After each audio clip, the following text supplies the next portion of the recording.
नमस्कार। आज देश की तमाम फटाफट खबरों में आपका स्वागत है। राष्ट्रीय लोकदल के प्रमुख और पूर्व केंद्रीय मंत्री चौधरी अजीत सिंह का गुरुवार सुबह निधन हो गया।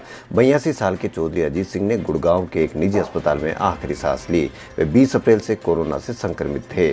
फेफड़ों में इन्फेक्शन फैलने से उन्हें निमोनिया भी हो गया था। पिछले 2 दिन से उनकी हालत गंभीर बनी हुई थी। उनके बेटे चौधरी जयंत सिंह ने सोशल मीडिया पर इसकी जानकारी दी। पार्टी के नेता और उनके बेटे जयंत चौधरी ने ट्विटर के माध्यम से इसकी जानकारी दी। देश में कोरोना वायरस का कहर बढ़ता ही जा रहा है। गुरुवार 6 मई 2021 को देश में अब तक के सबसे ज्यादा नए मामले दर्ज किए गए। देश में पिछले 24 घंटों में अब तक सर्वाधिक 4,12,262 नए मामले सामने आए। इस अवधि में 3,980 की मौत भी हुई। मौतों की संख्या भी अब तक की सबसे ज्यादा है। इसके साथ ही देश में कोरोना के कुल मामलों की संख्या 2 करोड़ 10 लाख हो गई है। वहीं मरने वालों की संख्या भी 2,30,000 हो गई है। पिछले 24 घंटों में 3,29,000 लोग रिकवर हुए हैं। देश में कोरोना से अब तक 1,72,72 लाख लोग मात दे चुके हैं।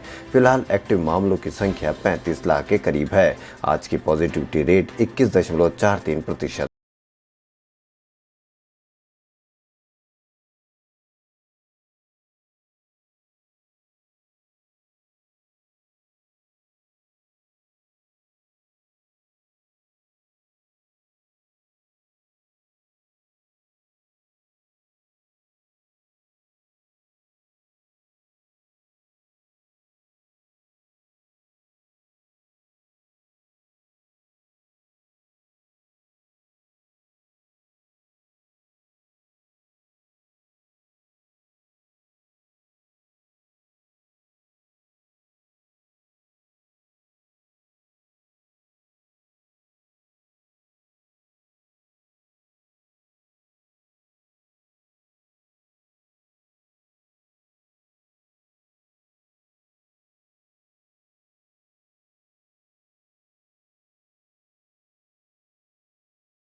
कमांडो बल नेशनल सिक्योरिटी गार्ड यानी एनएसजी के एक वरिष्ठ कमांडर की कोरोना वायरस से मौत हो गई।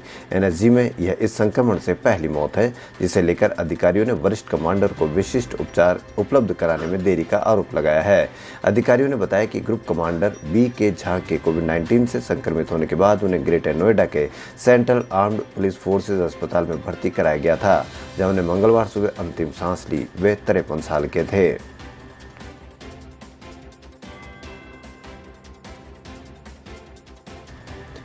देश में कोरोना की दूसरी लहर बेकाबू होती जा रही है। यहां बुधवार को रिकॉर्ड 4,12,000 मामले सामने आए। एक दिन में मिलने वाले संक्रमितों को सबसे बड़ा आंकड़ा है।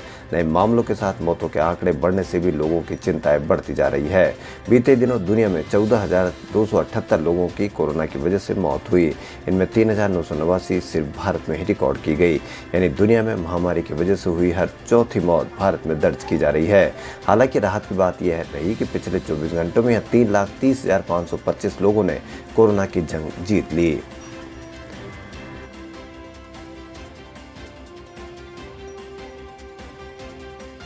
कोरोना महामारी के बीच ऑक्सीजन की कमी को लेकर सुप्रीम कोर्ट में आज फिर सुनवाई होगी। इस मामले में केंद्र सरकार को आज अदालत में जवाब देना है। सुप्रीम कोर्ट ने बुधवार को केंद्र सरकार के कहा था कि दिल्ली को 700 मीट्रिक टन ऑक्सीजन सप्लाई का प्लान गुरुवार सुबह 10:30 बजे तक बताए। दिल्ली सरकार को 700 मीट्रिक टन ऑक्सीजन की सप्लाई करने के 2 मई के आदेश का पालन नहीं होने पर दिल्ली हाईकोर्ट ने केंद्र सरकार को कड़ी फटकार लगाते हुए अवमानना नोटिस जारी किया था।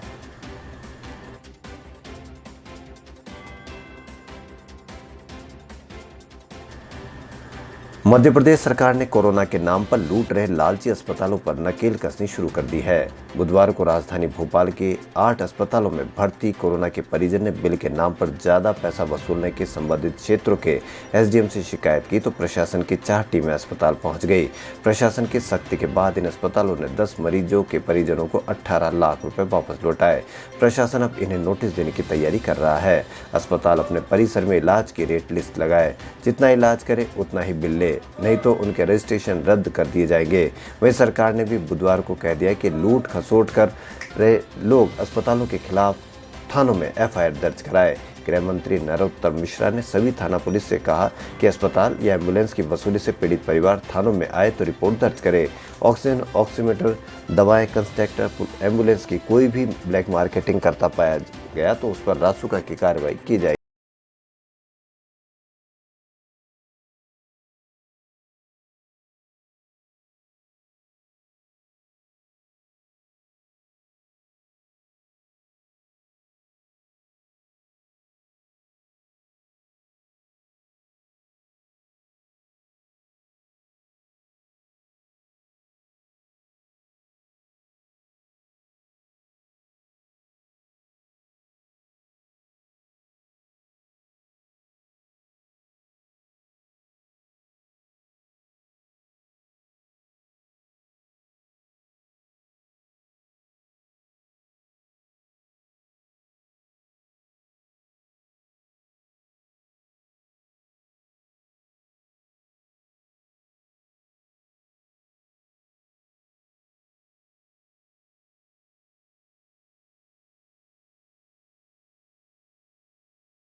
राष्ट्रपति शासन और एनआरसी है।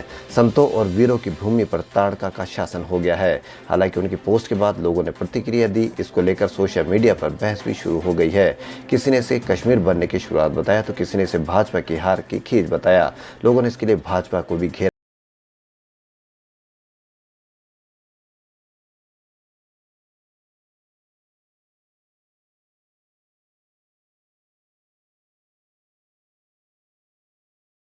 राधे मोर योर मोस्ट वांटेड भाई से होने वाली आय से देश भर के कोविड-19 राहत कार्यों के लिए सहयोग प्रदान करने का बुधवार को संकल्प लिया। सलमान खान अभिनीत ये फिल्म 13 मई को रिलीज होगी और साथ ही इस फिल्म के स्ट्रीमिंग, ओटीटी और डीटीएच सेवाओं सहित कई प्लेटफॉर्म पर की जाएगी। प्रभु देवा द्वारा निर्देशित film Radhe your most wanted भाई पे पर व्यू प्रसारण प्लेटफॉर्म जी फ्लैक्स पर भी रिलीज होगी। जी एंटरटेनमेंट एंटरप्राइजेज लिमिटेड और सलमान खान फिल्म्स ने राहत सहायता प्रदान करने के लिए दान मंच गिव इंडिया के साथ भागीदारी की है। इसमें ऑक्सीजन सिलेंडर, सांद्रक और वेंटिलेटर से लेकर आवश्यक चिकित्सा उपकरणों का दान भी शामिल है। खबरों फिलहाल इतना ही। यदि आपको हमारा चैनल पसंद आए तो लाइक, सब्सक्राइब और शेयर अवश्य करें। धन्यवाद।